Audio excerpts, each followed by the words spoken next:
आता तुम्हाला वाटली इथं काय विषय झालाय, तर चला सांगतो तुम्हाला काय विषय आहे ते. तो चलिए शुरू करते हैं। तर मित्रांनो, काल होता स्वेरीवर इव्हेंट. तर आम्ही पोरं चाललो होतो स्वेरीच्या कॉलेजवर.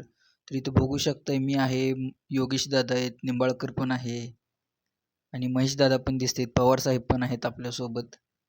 आणि आम्ही सांगोल चौकात आलो, आम्हाला गाठ पडले साई दादा म्हणजे पंढरपूरचे फेमस ब्लॉगर आहेत. तर आम्ही तर थोडंसं चर्चा केली की साईबाबा बिबा कुठं आहेत का बघायसाठी चौकात. मागच्या चौकात चर्चा केली आणि इथं पुढं साहेब गाठच पडली.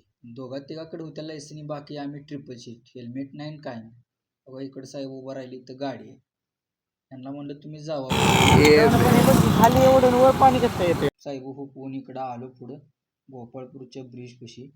इथून डायरेक्ट आम्ही मग स्वेरीज कॉलेजपाशी आलो. मस्तपैकी गाडी वगैरे चालवते ती पोरं इकडं बघितली, ट्रॅव्हल्स, पोरं पोरी उभा होती. गाडी केली आम्ही इथं पार्किंगला लावली. यांचं नियोजन चालू काय काय करायचं इथं बघू शकता, गाड्या वळीनं लावलेत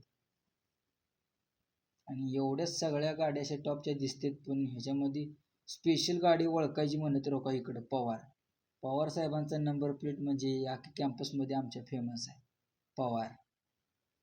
इथं आलो, गेटवर बघितलं आम्ही, मस्तपैकी नियोजन लावलं कुठं कुठं जायचं.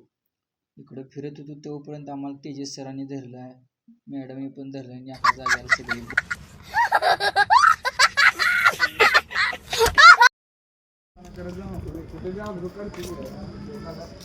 ती म्हणली माझ्या बापाकडे पैसे काय अजून कोण म्हणले ही म्हणते बेकार.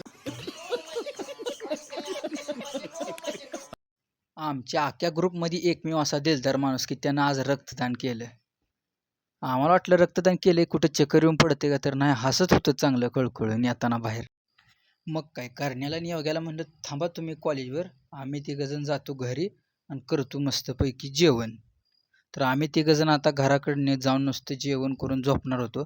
तर मित्रांनो, आजचा ब्लॉग कसा वाटला ते कमेंटमध्ये नक्की सांगा आणि पुढचा पार्ट बघण्यासाठी चॅनलला सबस्क्राईब आणि शेअर करा.